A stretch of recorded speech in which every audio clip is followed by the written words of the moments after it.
the market's invisible hand should be allowed to extract it.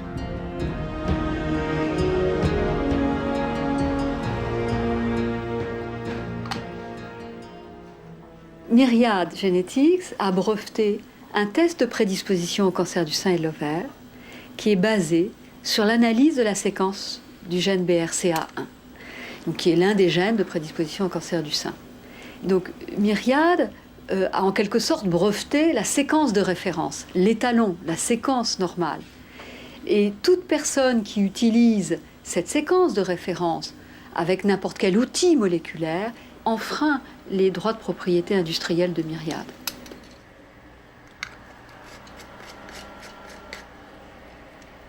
Nous avons décidé de nous opposer à ce monopole parce que je dirais que réaliser ces tests génétiques, c'est quelque chose qui est bien sûr nécessaire pour immédiatement la prise en charge des femmes à risque, mais aussi pour, à terme, améliorer leur prise en charge. Et c'est en cela qu'un tel monopole va limiter la recherche.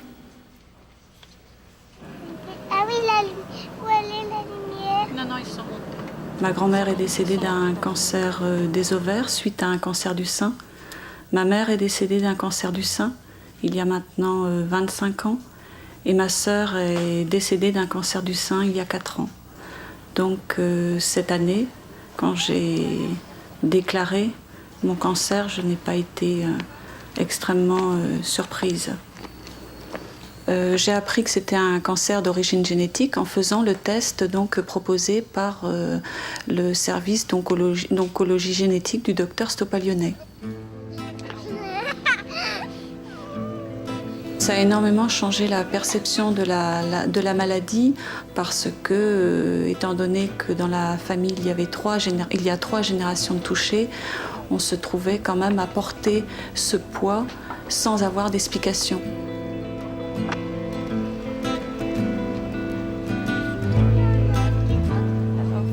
En faisant ce test de mon côté, j'ai apporté une réponse à la situation de ma famille, mais en même temps, j'espère que ça va faire progresser la recherche dans ce domaine-là, la recherche dans le domaine de la médecine prédictive.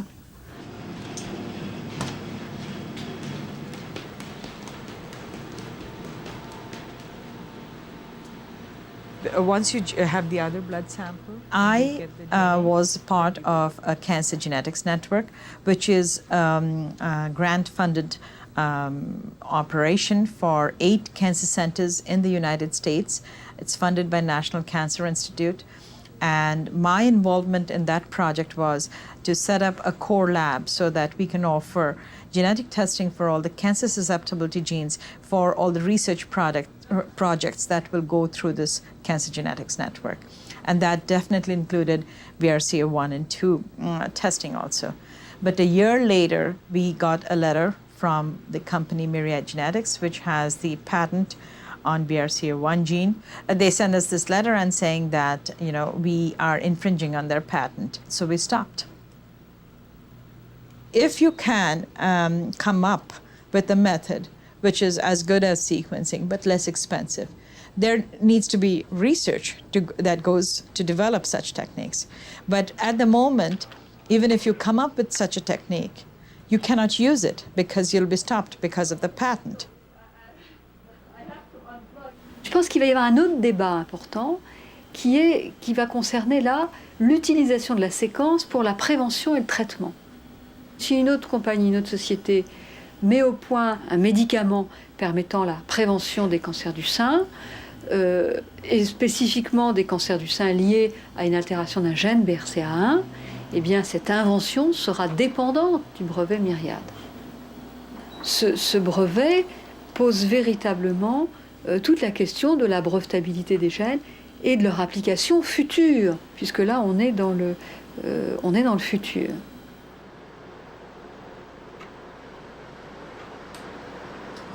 This is a very expensive business. To produce this drug at the end of this effort is about $500 million. If you do not have strong patent protection, not only for the drug at the end of the pipeline, but also for the intellectual property that's involved in identifying the gene and its function, nobody is going to partake in this effort. You know, at the turn of the last century, when the chemists were isolating the chemical elements in the periodic table, they and their companies put a lot of time and research into it. But we didn't allow them to claim patents on the actual products in the periodic table. We allowed them process patents. Those are patents on the processes they use to isolate the chemical elements in nature. But can you imagine any country allowing a patent on helium, oxygen, aluminum, hydrogen, titanium? It's ridiculous. We didn't allow it. Simply stated, these are discoveries of nature. The genes are exactly analogous. By what stretch of the imagination can a biotech company say they invented a gene that's the result of millions of years of evolution? The breast cancer gene, the cystic fibrosis gene, the Huntington chorea gene, these are discoveries of nature. Therefore, no matter what amount of money they put into it, it's not an invention, therefore it doesn't qualify. Any of this genetics research is not valid unless the patient chooses to participate in that. It's their genetic material that the researchers study to find out what's the defect, what causes the disease. Now, if the patient is told at that point that, yes, today your blood will be used to find a gene that causes your disease, but tomorrow that information will be available to you only if you agree to buy that service from a particular company, I don't know how many of those patients would want to participate in this research. And I think that's the bottom line. Ce gène fait partie de mon intégrité. Même si c'est la plus petite entité du corps humain, elle fait partie de mon intégrité physique et elle se retrouve dans d'autres familles. Donc elle m'appartient comme elle ne m'appartient pas et à la limite, elle fait partie du bien commun. Elle représente une entité qui vient de ma mère, qui elle-même l'a reçue de sa mère. C'est ce qu'on appelle le patrimoine génétique. On se retrouve avec un terme qui, à mon avis, ne peut pas rentrer dans un commerce. Ça voudrait dire qu'en fait, le corps humain a une valeur marchande.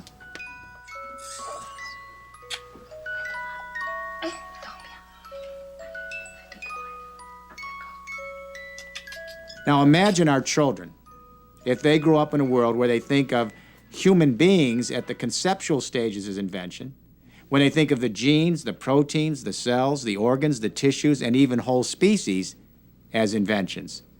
What happens to the intrinsic value of life when our children's generation grows up to believe that life is simply utility, intellectual property?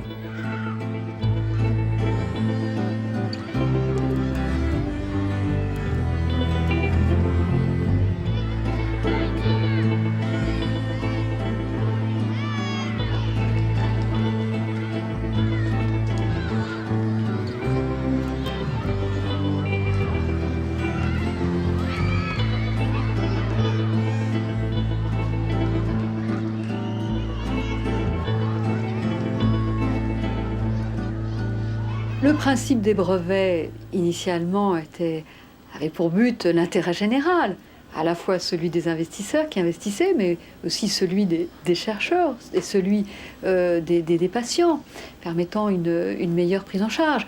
Mais aujourd'hui, et on le voit avec Myriad Genetics, eh bien, on assiste à une dérive des droits conférés par ces brevets, et on n'est plus dans l'intérêt général. I think we need to do the right thing here. The right thing is we need to understand the gene pool as a commons. It's a trust. It's our responsibility as part of the legacy of evolution on this planet.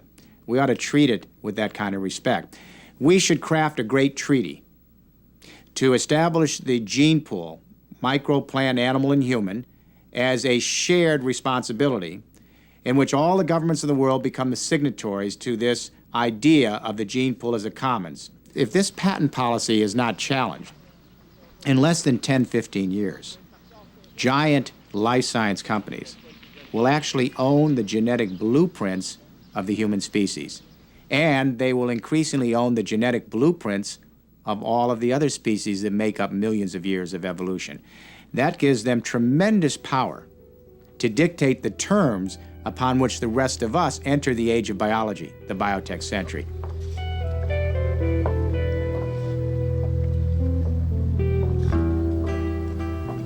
And the businessman contemplated his work and saw that it was good for the shareholders.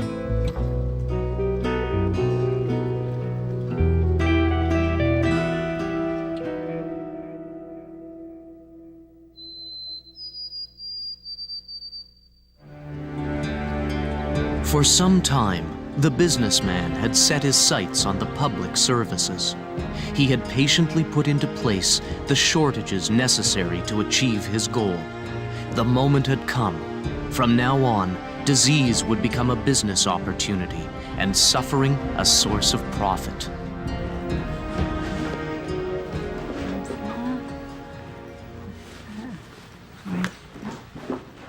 Donc où est-ce que vous partez comme ça?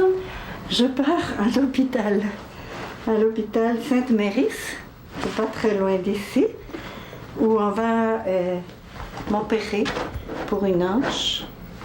Le chirurgien m'a expliqué que, et il m'a dit, écoutez, si c'était moi, je vous opérerais demain. Voilà ce qu'il m'a dit. Mais Il y a 8 mois. il y a 8 mois qu'il m'a dit ça, 8 bons mois. Et il m'a dit, mais vous connaissez les coupures dans les budgets. Moi, avant, je pouvais faire 3 opérations de ce type par semaine. Et maintenant, j'ai le droit d'en faire 1 par semaine.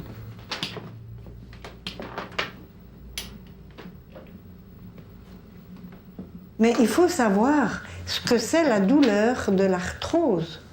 C'est horrible, c'est violent, c'est jour et nuit. Et la nuit, c'est, en ce qui me concerne en tout cas, c'est la nuit pire encore que le jour. La liste d'attente, c'est conséquence des décisions politiques du gouvernement, avec tous les coupures dans le budget pour la santé, la fermeture des hôpitaux, la mise à la retraite des médecins, des infirmières. Tout a été fait pour faire des économies sur le dos de la santé de la population. Le gouvernement a donné comme raison, c'est qu'il était obligé de faire un déficit zéro. Mais en même temps, ils investissent davantage dans les grandes sociétés en disant ça c'est bon pour l'économie. C'est pas vrai. C'est une façon de détourner l'argent du système public et donner aux grandes entreprises et en même temps forcer des gens de penser à aller dans le privé pour chercher le soin. Les gens veulent avoir des services, ils s'attendent à une qualité de soins, ils s'attendent à une qualité d'accueil, ils veulent avoir des services qui répondent à leurs besoins. Ils ont de tels services en médecine vétérinaire pour leurs animaux domestiques et c'est bien clair que dans certains cas, ils ont de la difficulté à avoir l'équivalent dans le secteur public. Quand t'es malade, t'es malade. Quand t'as mal, t'as mal. Il n'y a pas de prix quand t'as mal. Si les Québécois et les Canadiens veulent avoir une médecine à la fine pointe, s'ils veulent avoir une accessibilité rapide aux soins médicaux et à l'imagerie, si en même temps ils ne veulent pas voir le compte de taxes ou d'impôts augmenter de façon exponentielle ou très importante, je pense que le privé va continuer à se développer. Les gouvernements disent, mais nous pouvons diminuer vos impôts. Combien? Quelques centaines de dollars, même 1 000 $, 2 000 $. Mais nous serons obligés de payer 12 000 $ par année pour une assurance privée. Et nous ne sommes même pas assurés que les compagnies d'assurance vont nous donner une assurance si on est trop âgé, trop malade ou trop pauvre pour payer.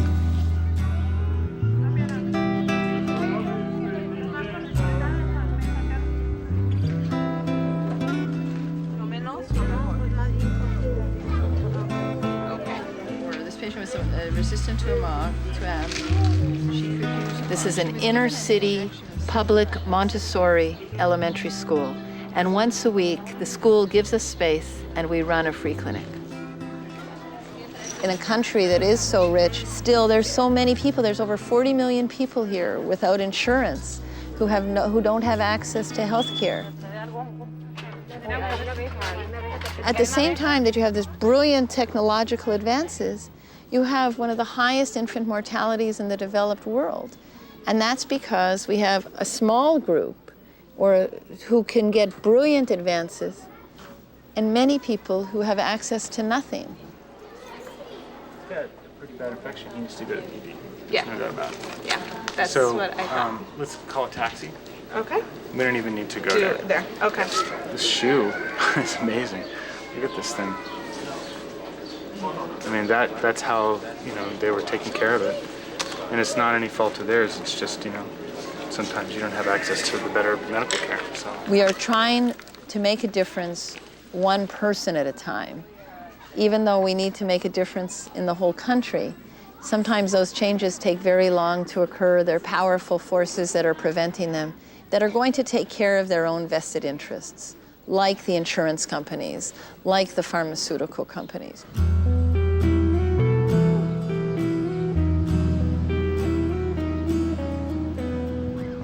I began my work in managed care, working as a medical reviewer, and very quickly, I was told as a physician I was expected to keep a certain % of a denial rate, that I wasn't to trust what physicians said about their patients, that I was to try to find ways to keep them out of the hospital.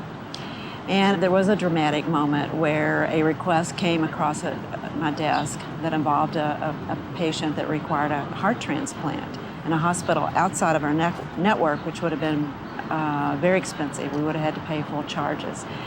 And so I was expected to deny this. And when I guess the gravity of what I was doing was brought home when I called his physician, and I told him, I said, we can't approve this. And he said, you've just issued a death sentence. After years of reflection, I realized that I, as a physician, had caused the death of a man. And instead of being held accountable morally and professionally, I was promoted. I got better jobs as a result of it. I was a better medical director. I received accolades, for being tough enough to make the kind of economic decision that saved a company, hundreds of thousands of dollars. How can you leave health to the market forces? How can you leave someone's health, someone's happiness to the market? It's not like fish. It's not a commodity that's to be bought and sold. Health is part of the right of every individual in a community or in a society. It's part of a sign of a mature society. It's a society that's ready to take responsibility for the health and well-being of every individual that lives in that country. Au bout de la ligne, c'est une question de valeur. Qu'est-ce que nous, comme société, nous voulons? Est-ce que nous croyons dans le bien commun ou est-ce que nous voulons un système qui va donner des soins particuliers pour quelques-uns? C'est ça ce que nous voulons faire comme choix, comme société? Allons-y. Mais je pense que la plupart de la population ne veut pas donner notre santé pour enrichir quelques actionnaires des grosses sociétés. Et c'est ça ce que le gouvernement est en train de nous faire. Et nous sommes en train d'être faire avoir.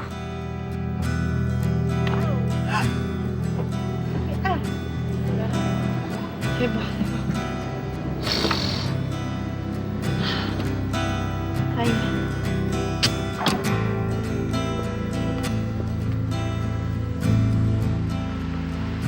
And the businessman contemplated his work and saw that it was good for the shareholders.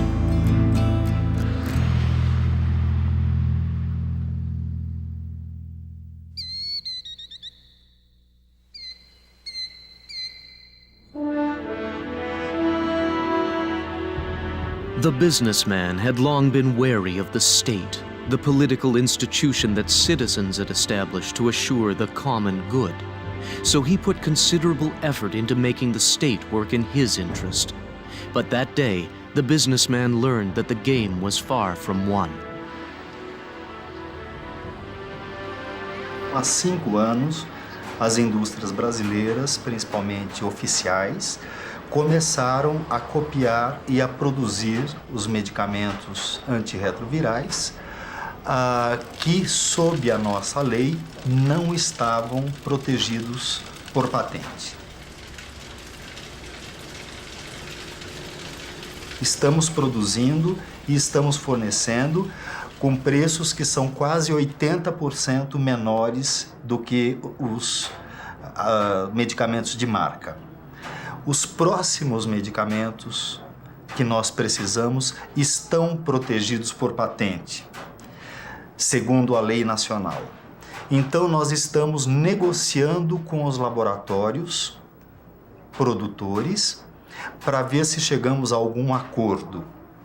Se não chegarmos a um acordo, a decisão do governo é de romper as patentes, quebrar as patentes, e isto é previsto na nossa lei, ou seja, em caso de emergência nacional, de urgência nacional, de interesse público, nós estamos autorizados a romper a patente.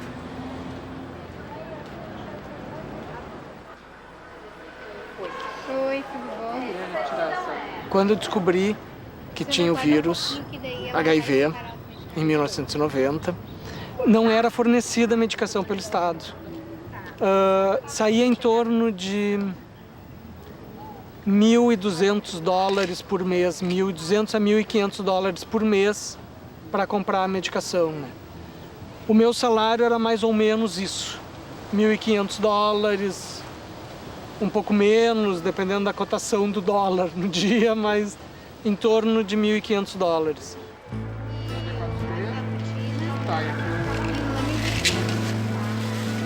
Tchau, obrigado. Então, na verdade, a medicação sendo distribuída gratuitamente fez com que, no Brasil, as pessoas começassem a viver com AIDS e não apenas a morrer de AIDS.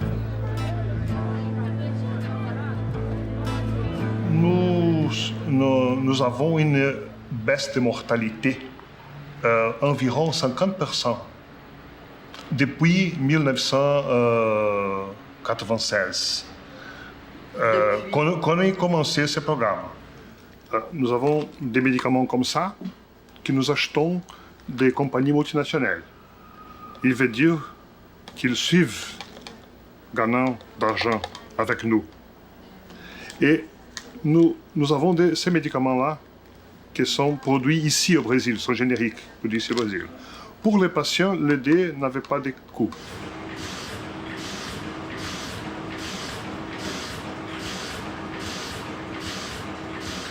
O Brasil, o que um governo deve fazer para salvar a sua população? Não fornecer o medicamento? Qual é a saída? Para mim, é fornecer, aplicar a licença compulsória, que os Estados Unidos está questionando do governo brasileiro, mas que é permitido na TRIPS. Eu sei que as empresas querem resguardar os seus investimentos e fizeram patentes, mas tem que olhar também o direito humano da vida. Então, não há lucro que justifique a morte de nenhum cidadão, em qualquer parte do mundo.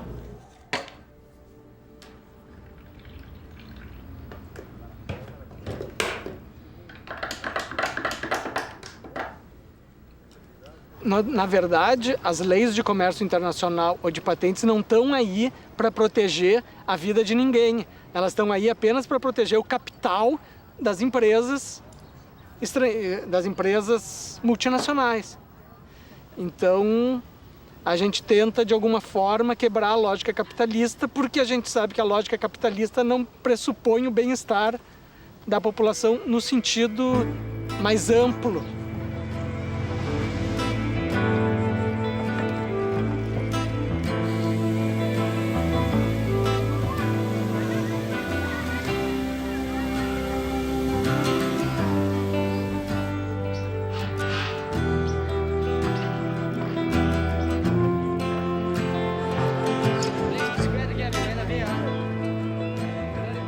não podemos considerar o medicamento como qualquer outro produto de consumo.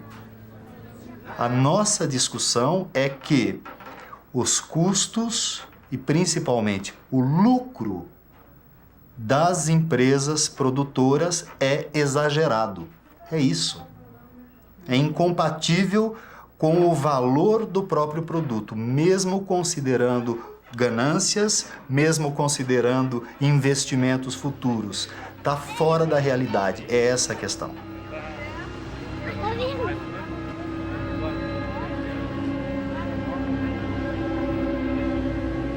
The businessman was becoming very irritated. Comments like these would be of serious concern to the shareholders.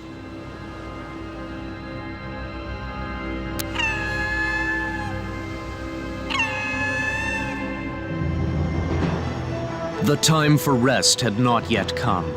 The businessman knew he would have to do something to thwart the political institutions. On the seventh day, he held a great summit. Fearful of being left out, all the heads of state came running. The meeting agenda, kept secret from the people, could not have been clearer. Abolish all national regulations that might stand in the way of business, and, above all, force countries to surrender the responsibility for the common good to market forces or face severe sanctions. The Canadian government has agreed to pay $13 million in damages to the American company Ethyl Corporation. Ethyl produces a gasoline additive that Canada has judged to be harmful to health. The American government will apply sanctions to the European Union following the ban on European imports of hormone-treated beef. Courier UPS has accused Canada Post of unfair competition and is suing the Canadian government for $140 million. A UPS victory could impact the scope of all Canadian social programs.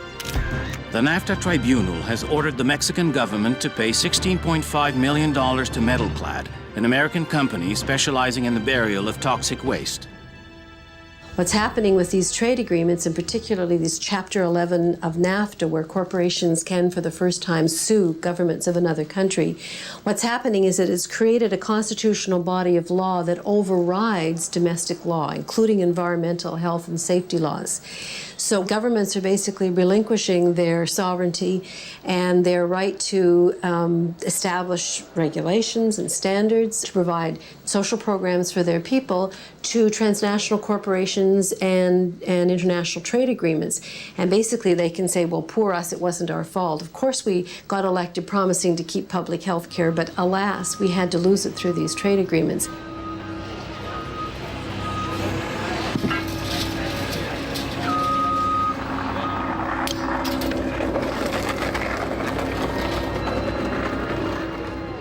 If we continue to enclose all of the great ecological commons into property owned by a few companies, we risk increasing geopolitical tensions, increasing possibilities of war, increasing reduction of the earth to utility and just to resource management. What I'm saying here, I want to be clear, is we need balance. I believe we have to have commerce. I believe that we need to have a market. But it can't be the sole arbiter for how we relate to each other, our common nature in the earth we live in. When commerce becomes the sole arbiter, then we end up to be just a crass, commercial, utilitarian-based civilization. We lose our humanity, we lose our intimacy, we lose our empathy, we lose what makes life important.